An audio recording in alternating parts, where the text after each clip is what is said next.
והרינו והרינו בבניונו.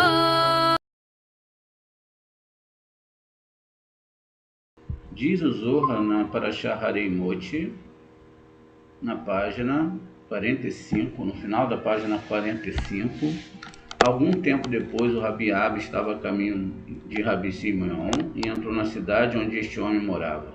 Ele encontrou, expondo um versículo, um homem insensato não sabe, e o tolo não entende isso.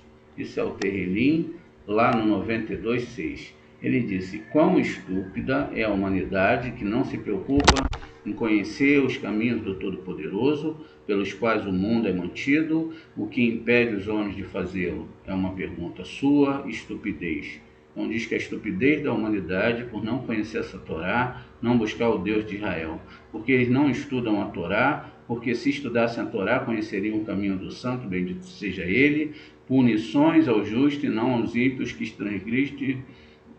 transgridem os preceitos da Torá e que herdam esse mundo em todas as direções, como está escrito: os ímpios brotam como erva. Não saberia melhor se o rei Davi não nos esclarecesse na segunda parte do versículo que diz: eles serão destruídos para sempre. Vamos ver o Terrilim, lá no 92:6, onde isso está sendo falado. Um homem brutal não pode saber. Ishi Baar Lo Idea, né? O Kossil Lo Ibin Etizot. Um homem brutal não pode saber. A tradução aqui no Zohar é que é diferente do que está realmente escrito lá, ó. São totalmente diferentes. Um homem insensato, tá vendo? Uma insensatez, não tem nada a ver com a tradução, e o tolo tá certo, não entende isso. Então um homem que é insensato, ele tem insensatez, não entende isso, né? E aí o Zohar traz aqui que ele disse: quão estúpida, né? Quão insensata, quão estúpida é a humanidade que não conhece o caminho do Todo-Poderoso, pelos quais o mundo é mantido, tá vendo? O mundo é mantido pelo estudo da Torá, por nós que estudamos a Torá dia e noite. O que impede o homem de fazê-lo, diz a sua estupidez, porque eles não, tá vendo? Eles não estudam a Torá, eles vão pelo caminho da religiosidade, eles não estudam essa Torá, porque se eles estudassem essa Torá, conheceriam o caminho do Santo Bendito, seja ele, né? Punição ao justo e não aos ímpios que transgridem os preceitos da Torá. O que herdam, veja, bendito seja ele. Punições aos justos, tá vendo? Punições aos justos e não aos ímpios que transgridem os preceitos da Torá. Os que herdam esse mundo em toda direção, como está escrito: os ímpios brotam como erva. Não saberíamos melhor se o rei Davi não nos esclarecesse na segunda parte do versículo que diz: eles serão destruídos, para sempre, né? Isto é, eles serão destruídos no mundo vindouro e serão pó debaixo dos pés dos justos. E aí na segunda parte do versículo vai dizer aqui do Terrilim: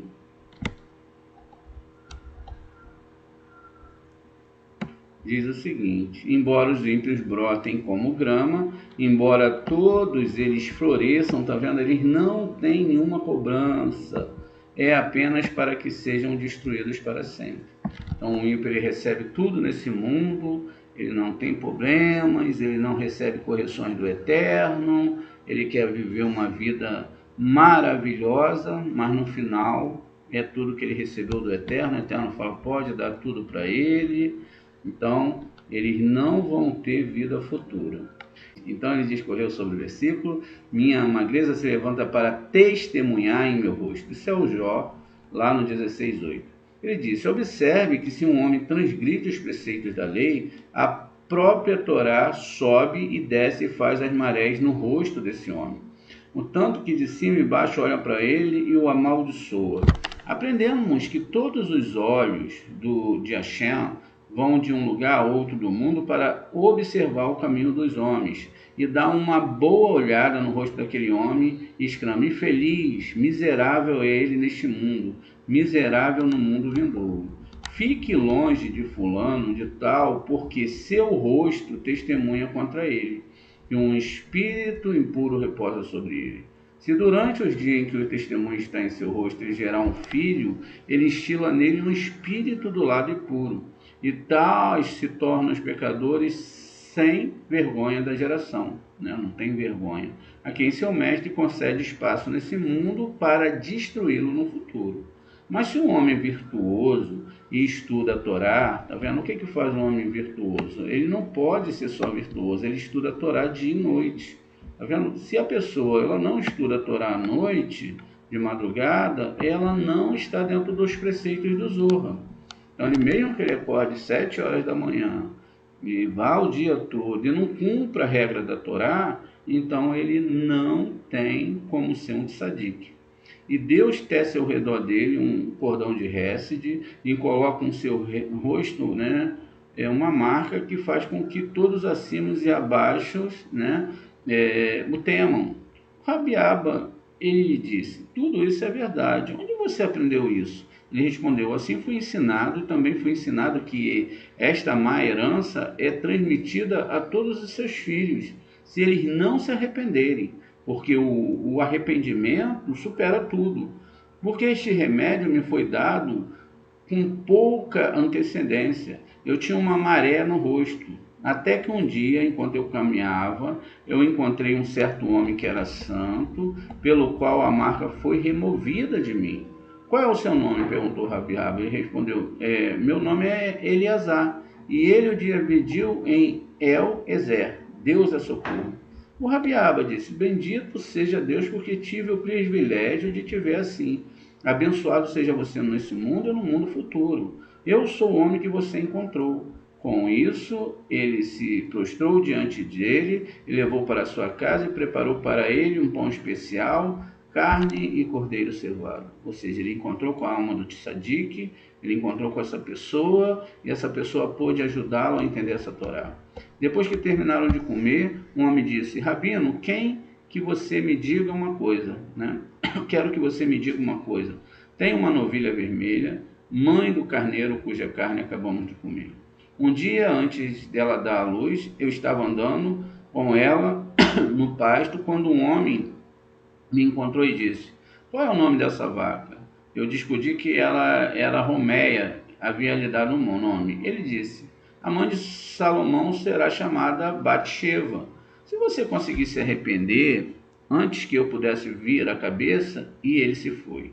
E achei uma observação muito ridícula. Mas agora que me tornei estudioso da Torá, pensei sobre essa observação novamente.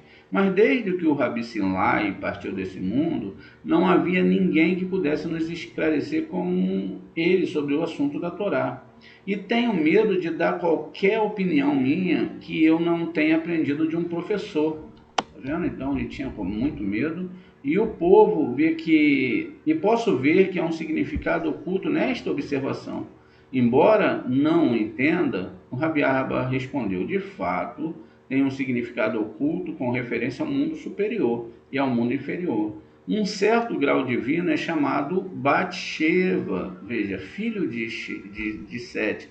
Então, Batsheva, não é, que a gente vê lá, ela não é uma mulher, ela é um certo grau divino, tá vendo?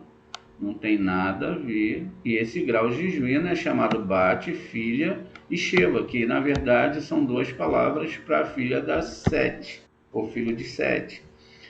No mistério da sabedoria é simbolizado pelos 7 laços. Está vendo? 7 laços, 7 sefirotes para as 7 aspersões, 7 sefirotes, 7 abluções, 7 impuros e 7 puros, que são os animais que foram colocados na arca. Os 7 sacerdotes. Este era o significado oculto da observação daquele homem. Ele disse: graças a Deus por ter me concedido ouvir isso, e por ter me dado a saudação de paz, e por ter me aproximado dele quando eu estava ausente. O Rabi Abba disse-lhe: a paz esteja contigo, com a tua casa e com tudo que tens. Isso é 1 Samuel 25:6. Você não descobrirá a nudez da sua irmã e de seu pai. Aprendemos em outro lugar que Adão se separou da sua esposa por 130 anos depois que Caim matou Abel. Rabi Yossi expressou: quando a morte foi decretada para ele e para toda espécie humana, ele disse: por que eu deveria gerar filhos? Por confusão? Uma pergunta aqui. E por que isso que ele se separou da sua esposa? Então, dois espíritos femininos costumavam vir até ele e conceber dele. Sua descendência era de demônios e ele era chamado de pragas dos filhos dos homens. Aprendendo que quando o homem desceu à terra, em sua semelhança superior, todos os que o virem, os seres acima e os seres abaixo, vieram a ele e fizeram rei desse mundo. Eva teve Caim, das imundícies da serpente, portanto todas as gerações mais descenderam dele, e de seu lado, e a morada de espíritos e demônios. Portanto, todos os espíritos e demônios são metade da classe dos seres humanos abaixo e metade dos anjos acima. Assim também aqueles que nasceram de Adão, depois eram metade da esfera superior e metade da esfera superior. Então, depois que estes nasceram de Adão, ele teve filho daquele espírito com beleza dos seres celestiais, e também com a beleza dos seres inferiores, de modo que os filhos de Deus se extraviaram atrás dela. Um homem veio ao mundo do lado espiritual, do lado de Caim, e eles chamam de Tubal-Caim. Com ele veio uma fêmea chamada Naamã, a quem vieram outros espíritos e demônios. Estes flutuam no ar e dizem coisas para os que estão embaixo. Estes Tubal-Caim produziu instrumentos de guerra, e este Naamã aderiu ao seu próprio lado. E ainda existe e tem sua morada entre as ondas do grande mar. Ele vai à frente e se diverte com os homens e concebe deles através de sonhos luxuriosos. Ela fica grávida dessa luxúria e produz mais espécies no mundo.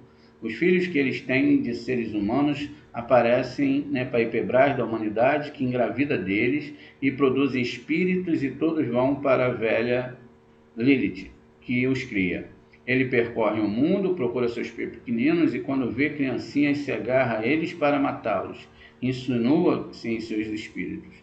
Mas há 3 espíritos que são santos, que vêm na frente dela e tiram esse espírito dela e o colocam diante do santo e bendito seja ele. Ali são ensinados diante dele. Assim eles guardam aquela criança e ela não pode prejudicá-la. Mas se um homem não é santo e toma sobre si um espírito do lado impuro, ele vem e se diverte com aquela criança, e se ela o mata, ela entra em seu espírito e nunca mais o deixe. Pode-se dizer que aqueles outros que ele matou, embora os 3 anjos confrontassem e tirassem os seus espíritos dela, já que elas não eram do lado da impureza.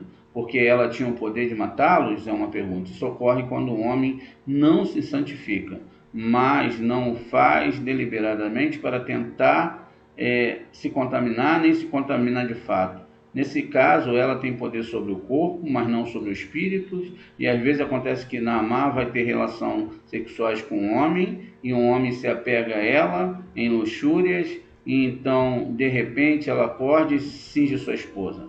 Embora sua mente ainda esteja cheia de luxúrias de seus sonhos, nesse caso, o filho assim nascido é do lado de Naamã, e quando Lilith sai, ela vê e sabe o que aconteceu e o cria como outro filho de Naamã. Eles estão frequentemente com ela, e ela não os mata. Este é o homem que recebe uma mancha a cada lua nova. Porque Lilith nunca os deixa, mas a cada lua nova ela sai e visita todos aqueles que ela criou e diverte com ele. Portanto, aquele homem recebe um defeito naquele momento. Essas coisas foram reveladas pelo rei Shlomo no livro de Armodai, e neles encontramos 1405 formas de contaminação que pode afetar a humanidade, miserável, e os homens, porque fecham os olhos e observam, e não observam, tomam qualquer precaução sobre como ser preservados no mundo. O conselho e a cura estão diante dele, mas eles não se importam, porque não podem ser entregues com segurança pela orientação da Torá. Como está escrito: vós vos santificareis e sereis santos, porque eu, Hashem, sou santo vosso Deus. Aprendemos que quando Caim e Abel estavam separados, Adão voltou para sua esposa e foi revestido de um novo espírito e gerou Sete. com quem as gerações dos homens justos começaram no mundo. Deus mostrou bondade para com o mundo e com cada um nasceu uma mulher para povoar o mundo, ou seja, gêmeos, de acordo com a diretriz superior. Pois assim declaramos na doutrina secreta da Mishnah que se um homem toma sua irmã, filha de seu pai ou filha da sua mãe, é Hesed, literalmente bondade. Verdadeiramente, isso é depois de Hesed apareceu as raízes e o trono saíram de debaixo dos mais altos galhos, se espalharam, o que estavam perto e se afastou para longe. Isso foi o começo do desenvolvimento oculto do mundo. E mais posteriormente, os seres humanos que se comportam dessa maneira serão cortados diante dos machados do filho do seu povo. Aprendemos que a letra Rei superior foi concebido a partir do amor e de seu inseparável companheiro Yud e produziu Vav. Quando este Vav apareceu, seu parceiro apareceu com ela e a bondade veio e os dividiu e as raízes foram produzidos debaixo do Altíssimo e ramos se espalharam e cresceram e o rei inferior foi produzido. Ela se estendeu, seus galhos, e eles cresceram, e o rei ela se esticou, seus galhos cada vez mais altos, até alcançar a árvore acima, e o Vav se uniu ao rei. Quem fez isso? A Hesed. Mas a união de Yud com o rei superior não é produzida por Hesed, mas por Mazal, literalmente o destino que é dado a cada homem ou acaso. Dessa forma, Yud está ligado com o rei com o Vav, e o Vav com o rei com tudo. E tudo forma uma entidade cujos elementos nunca devem ser separados. Quem causa a separação entre ele devasta o mundo e é chamado de a nudez de tudo. No tempo vindouro, Deus restaurará a Shekhinah em seu lugar e haverá uma união completa, como está escrito. Naquele dia, a Shem será um e seu nome um. E um agora não faça, porque agora para os pecadores não é realmente um, porque a matrona está separada do rei, eles não estão unidos, e a mãe superior está separada do rei e não os alimenta.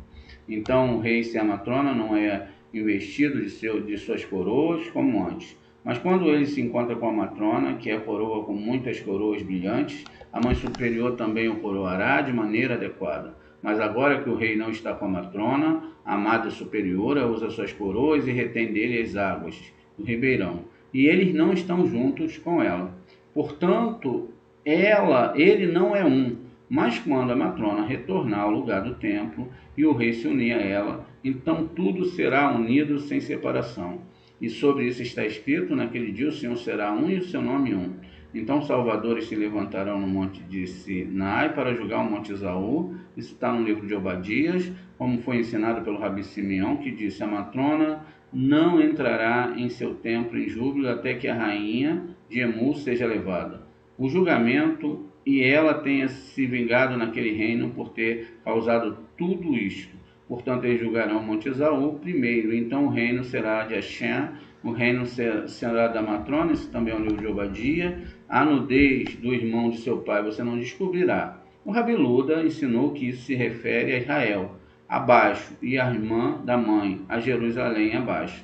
Por que foi que esses pecados que Israel estava destinado a ir para o exílio, entre o povo e Jerusalém terrena, para ser destruído?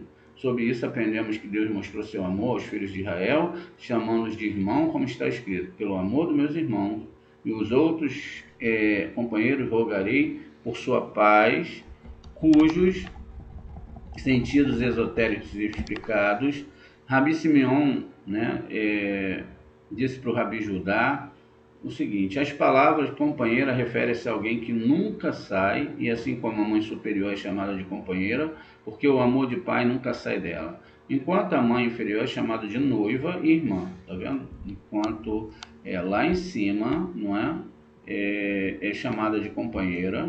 Rabi Simeão disse ao Rabi Judá que companheira refere-se a alguém que nunca sai, tá vendo? Então, alguém que nunca sai, assim como a mãe superior, que é Biná, é chamada de companheira, tá vendo? Então, a mãe superior é chamada de companheira, matrona, porque o amor do pai nunca sai dela, enquanto a mãe inferior é chamada de noiva, tá vendo? Noiva, e irmã também é chamada de irmã.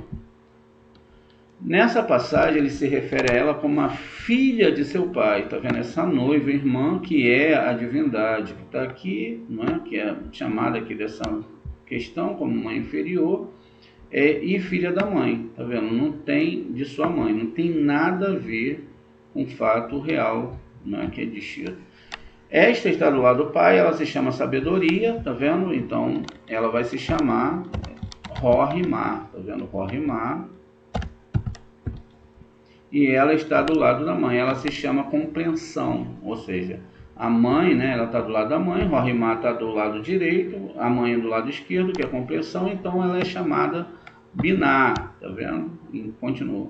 Em nenhum caso é ambos do pai e da mãe, e se ensinou as palavras nasceu em sua casa, isso é, do lado do pai. Você nasceu fora, isto é, do lado da mãe. Mas o Rabi Abba disse que nascido em casa significa do rio que veio do Éden. E nascido fora significa do rosto menor, né? Que é um rosto menor do julgamento, que é chamado desse rosto menor que as pessoas recebem os julgamentos. Rabi Judá disse que os filhos de Israel são chamados de irmãos do santo bendito seja ele, porque seu amor nunca é ofendido por eles. Uma Jerusalém terrestre é chamada de irmã de sua mãe, nunca é ofendido por eles. É chamada de irmã da sua mãe, está escrito aquela construída como uma cidade bem unida em si mesma. Também é chamado porque o rei está unido a ele por 6 lados, e todas as coroas do rei estão incluídas nele, onde como tribos sobe como tribos de Isaac. Estas são as 12 fronteiras que se estende a grande e poderosa árvore que herdou o lado do pai e da mãe.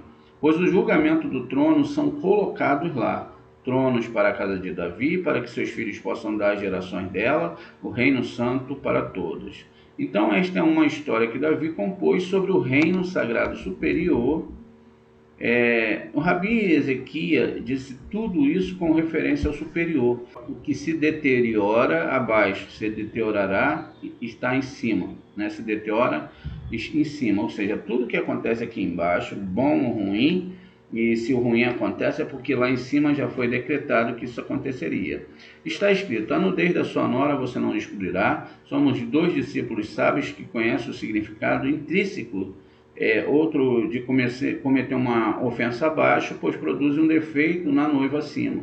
Mas em relação à massa de homens, o verso tem seu significado literal, e por esse pecado a Sheriná faz parte deles. O Rabi Simeão disse ao Rabi Eleazar, vá agora, estas 20 letras que estão escritas na Torá, estão todas ilustradas em 10 expressões criativas, ou seja, as 10 Sefirot. Cada vez são as coroas do rei traçadas em certas letras, assim o santo nome é disfarçado sobre outras letras, e cada expressão é anexada ou que está acima de certas letras, para que sejam incluídas uma após a outra. É por isso que desenhamos o santo nome em outras letras que não são suas, uma série oculta de outras, mas todas estão ligadas entre si. Quem quiser saber como combinar os 2 nomes sagrados deve conhecer as letras que estão escritas em cada coroa e depois combiná-las. Eu mesmo extraí o livro profundo de Salomão, também posso fazê-lo e revelá-lo aos companheiros. Bem-aventurados justos neste mundo e no futuro, porque Deus deseja honrá-los e revelar os segredos profundos do santo nome, que ele não revela aos santos celestiais, aos anjos. E Moisés também pode estar entre aqueles santos e eles não podem tocá-lo. Mas eles são como uma chama ardente e brasas de fogo, pois senão, como Moisés poderia estar entre eles? Quando Deus começou a falar com Moisés, ele desejou conhecer seus santos nomes, manifestos e ocultos, cada um de maneira apropriada. E assim ele se aproximou e aprendeu mais do que qualquer outro homem. Quando Moisés entrou na noite, ouviu entre os anjos um homem chamado Garzaniel, dirigiu-se a ele com chamas de fogo e com olhos brilhantes e punhos ardentes, e ele quis feri-lo. Então Moshe mencionou um certo nome sagrado, que foi traçado por 12 letras, e isso foi extremamente confuso, e assim com todos os outros. Você não descobrirá a nudez de uma mulher e seu filho. Explicamos essas proibições como se referindo aos ornamentos da matrona, mas também tem seu significado literal, porque são necessários para a ordem justa da sociedade. E alguém transgride os dele, infeliz, ele é infeliz sua alma, porque descobre a nudez. Aprendemos que o último dos 10 mandamentos, não cobiçarás a mulher do seu próximo, inclui todos os outros, e quem cobiça a mulher do seu próximo é como aquele que transgride toda a lei. Mas nada pode impedir o arrependimento, especialmente se um homem recebe seu castigo, como o rei Davi. O Rabi Yossi disse: aprendemos que se um homem pecar e desistir do fruto dos seus pecados, o arrependimento levará a um grau mais alto do que antes. Mas se ele não desistir do fruto do seu pecado, seu arrependimento não aliviará, né? Se este for o caso, pois Davi não começou, né, com Batseba, né? E ele respondeu: Batseba era dele por direito, ele só pegou, né, o que era seu. O marido dela já havia morrido, pois foi ensinado que Batseba estava destinada a Davi desde a criação. E o que a manteve longe dele foi o seu casamento com a filha do rei Saul. Naquele dia, Uria a conquistou por uma graça especial. Embora ela não fosse realmente dele, então Davi veio e tomou o que era dele. E foi porque Davi antecipou as filas e matou Urias que Deus não gostou dele e o puniu para que ele pudesse ser estabelecido no reino santo. Ou seja, a punição veio para que Davi pudesse fazer parte do povo santo ou dos locais santos. E disse: eu sou Adonai. O Rabi Yossi ensinou isso, significa: eu sou o Senhor, que um dia concederá uma boa recompensa aos justos no futuro. Eu sou Hashem, que um dia punirá os ímpios no futuro. Está escrito: eu mato e eu vivifico, isso é Isaías, lá no 44 e 45. Embora eu esteja num atributo da misericórdia, os ímpios se voltam para o atributo de julgamento. Rabi Simeão disse: os pecadores causam imperfeição acima, como explicamos. Você não deve aproximar-se de uma mulher para descobrir sua nudez, enquanto ela estiver impura por causa da impureza. O Rabi Judá ensinou a geração da qual Rabi Simeão é toda justa, santa e temerosa do pecado. A Shekhinah habita entre eles como em nenhuma outra geração, é por isso que essas coisas são declaradas abertamente e não ocultas, enquanto nas gerações anteriores os mistérios superiores não podiam ser revelados. Aqueles que conheciam tinham medo de expressá-lo, pois quando o Rabi Simeão expôs o mistério desse verso, todos os companheiros choraram e o seu significado ficou claro para eles. Por um dia o Rabi Yossi repetiu zombeteiramente as palavras do Rabi Simeão: um verdadeiro ovo que sai de um pássaro que reside no fogo e voaça pelos outros lados. 2 saem dele, um é esmagado e um derrama em um grande mar. O Rabi Abba disse a ele: você converteu o sagrado em profano antes do Rabi Simeão. Rabi Simeão disse: antes do ovo chocar, você partirá desse mundo. E assim aconteceu na câmara de Rabi Simeão. Aprendemos que cada dia de Rabi Simeão, um homem costumava dizer ao outro: abra sua boca para que suas palavras espalhem luz. Na câmara sagrada foi dito: aqui é apropriado revelar o que diz respeito a este assunto.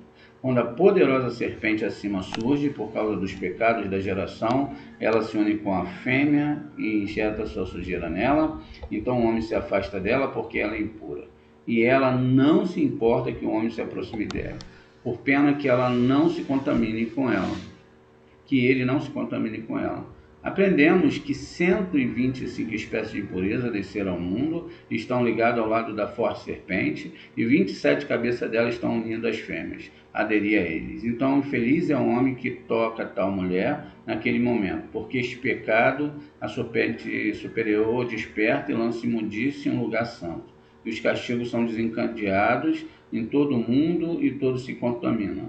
Aprendemos que a serpente injetou 24 espécies de impureza na fêmea quando estava com ela, de modo que 24 punições se elevam acima e 24 abaixo. Cabelos e unhas crescem, assim quando uma mulher vem se purificar, ela deve cortar o cabelo que cresceu nos dias da sua impureza, e cortar as unhas com toda a sujeira grudada nela, bem como nós temos aprendido, as sujeiras dos pregos dá origem a outras sujeiras, e portanto devem ser colocadas de lado, escondidas, Quem os separa e os esconde completamente desperta a benignidade no mundo, porque não dá aos feiticeiros a oportunidade de exercer sua magia, graças ao demônio ligado a eles, e uma pessoa que pisa neles com o pé ou sapato pode ser ferida.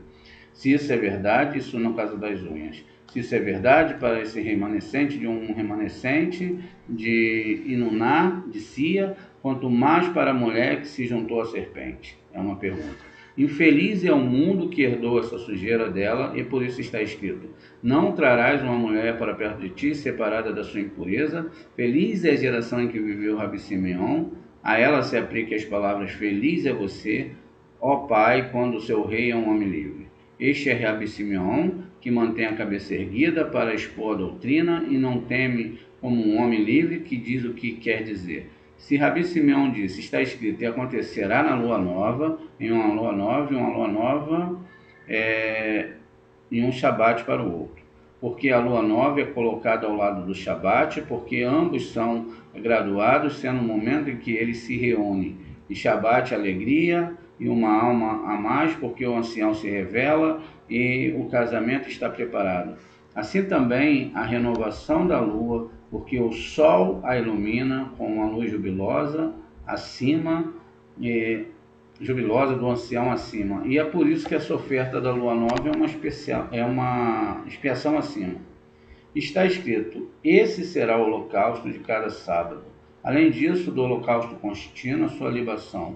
Da mesma forma está escrito, e Hana orou literalmente a Shem, isso está no livro de Samuel, porque os filhos dependem do santo Mazal, como indicamos, ou seja, seus filhos dependem do seu Mazal, né, de estar na Torá ou não. Abiel se encontrou Rabiaba, interpretando de forma semelhante a palavra: lance o seu fardo sobre o Senhor, porque o alimento também depende do Mazal, ou seja, você pode mudar o seu Mazal através da Torá. Se você jogar sobre a Shem, você muda o Mazal. Judá analogamente expôs o verso, portanto, Zote, né, que é o lado piedoso, olha você. Em verdade, está acima de Zote, ou seja, a parte divina, né, subir acima de Zote. O Rabi Isaac diz: feliz são os justos, porque muitos tesouros preciosos estão guardados para ele, e no próximo mundo, onde Deus terá um jubiloso entretenimento com ele, como afirmamos. Feliz sua parte neste mundo e no futuro, como está escrito. Assim todos os que confiam em ti se alegrarão, e eles cantarão continuamente, porque tu protegerás aqueles que te amam, e no nome se alegrarão, em teu nome se alegrarão em ti.